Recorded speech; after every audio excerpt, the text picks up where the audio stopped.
తోటి నువ్వు నూరుతున్నప్పుడు, బయట తోటి చెమట నువ్వు తుడుచుకున్నప్పుడు, దండాన నీ సొక్క ఆరేస్తున్నప్పుడు, నీ ఒంటి వాసన తెగ గుర్తొచ్చినప్పుడు,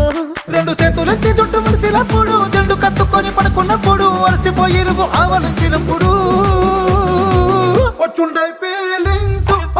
ఫీలింగ్స్ వచ్చి వచ్చి చంపేస్తు